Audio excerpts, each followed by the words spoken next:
What's up, good folks? I haven't done one of these in quite a few months. I think last time I did an Unfiltered pod was actually a full show was in November. So I decided to dust it off again one more time and see if I can, stay consistent with it. I'm your host, Ernest, EJ Christian, and this show is a shorter version of the Ernest Speaking podcast. This is just me solo, ranting on topics of the day. Obviously, if I get to get into the topics of the day, I'll do so. But we want to try it again, see if we can get this going, this podcast up and running one more time. Today's topics, of course, I want to discuss Steph Curry's return to the Warriors. My thoughts on whether or not it's a good idea. The Clippers dominate tonight against the Rockets. They're still my favorites to win the title. I'll tell you why. Dion Waiters has a job again. We'll tell you where in a second. And AEW beats NXT in the ratings for the 10th straight week. I'll tell you the numbers and my thoughts on AEW right now. Of course, if you like pro wrestling. Now, this podcast tends to be anywhere from 10 to 20 minutes episode. This is not something I want to go in the minutia. Just kind of get it, hit it and quit it kind of thing. And we'll see if we keep doing this. We'll do a show today. We'll do a show tomorrow, hopefully, and we'll go from there. Steph Curry returns to the Warriors. Right now the game is actually still on against the Raptors, Warriors-Raptors. I've had some mixed feelings about Steph Curry's return. I've said when he got hurt early in the year that the Warriors should consider just keeping him out for the year. Why bother? But the other half of that, too, and I have to kind of be honest myself, too. Steph Curry's back because he loves basketball. And I think we need to still, even though the Warriors season is Warriors are way out of the playoff hunt. They have probably the worst or second worst record in basketball right now currently. The fact that Steph Curry's back anyway, it's a good thing. I think it still gives the Warriors something to look forward to in the last 2 months of the season. I guess it's a good thing. You want to see players like him and anybody else who they want to be there. Obviously.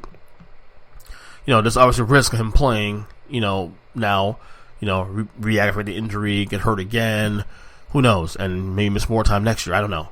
But, so I have mixed views on the return, but I can also understand the desire to return, and he loves the game of basketball. You gotta admire that, and I do. So Steph Curry, and he's played great tonight, from what I can tell. I wasn't able to actually watch him tonight because I was recording a podcast earlier today.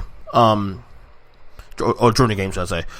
Okay, the Clippers dominate the Rockets tonight. And I've been saying, right, with the Clippers, the Lakers' best record in basketball, well, the Bucks and the Lakers, rather, best records in basketball.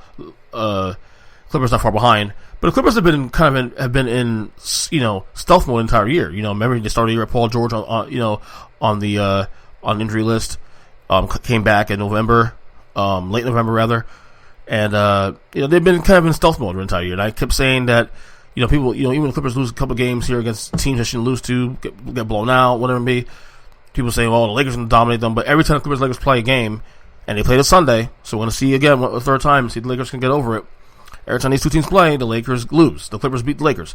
So until I can see the Lakers actually win a game, and honestly, until the Lakers can actually show signs that they're more than just Anthony Davis and LeBron James, I'm still going to put the Clippers to win the title this year. I still like the Kawhi Leonard dynamic with Paul George. I think the team is much deeper, and I've talked about that a lot throughout the last couple months on the pod. I still like the Clippers to win it all this year, and win the West, win it all that. So. And tonight, beating Houston and just destroying them. The Houston's not beating the Clippers at any point in the playoffs that they play. So, Clippers still my favorite to win the title, in my opinion. Speaking of Lakers and their bench and whether they can help, Dion Waiters signed with the Lakers today. Dion Waiters, remember, traded from the Heat about a month ago. Then was waived by the Grizzlies. I think it was the Grizzlies he was waived by, if I'm not mistaken. Yeah, it was the Grizzlies. And then he was in limbo for a while, but the Lakers signed him. I like the signing for the Lakers. I think a guy like Dion Waiters, who I've been saying for years, is better in a six-man role as opposed to being a starter on a team. He can do wonders for the Lakers moving forward. And as I said, when you are a six-man, your sole job is to score points. that's one of the things the Lakers do lack. They're so over-reliant on LeBron and Anthony Davis. Dion Waiters can actually change the tide here for the Lakers going forward. Because his sole purpose is to score the ball. And I'm sure he wants another contract next year. So there's a motivation here for him to, do better, play hard. And he's only 28 years old. He's been in the league 8 years. He's still pretty young. He's still when locked in. And he'll be insulated now with the Lakers and the LeBrons and that all of a sudden now solid front office of the Lakers. It's funny. This time last year we weren't saying that. This time now, obviously winning kind of curves that, but there's been no drama with the Lakers front office at all this year. Pelinka, Jeannie Buss has been a little too quiet. It's been good for the Lakers. So you insulate a guy like Dion Waiters into that environment, into that culture. It should help. Let's see here. Okay, pro wrestling. AEW beats NXT once again for the 10th straight week in the ratings war.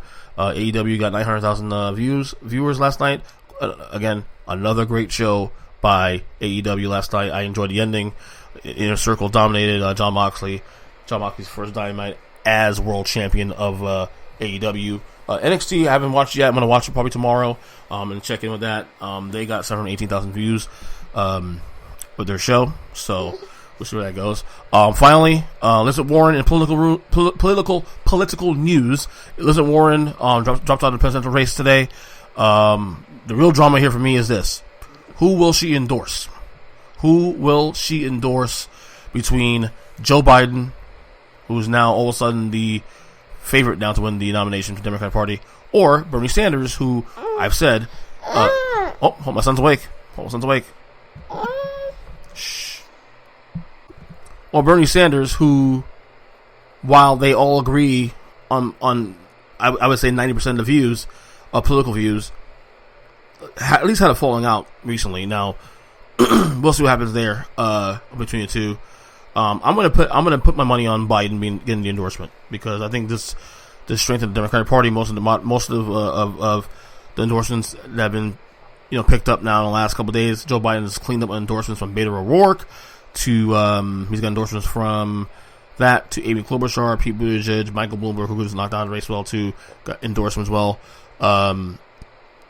Who else endorsed him this week? Quite a few endorsements this week for Joe Biden. So, I mean, again, what a turnout for Joe Biden in the last 5 days.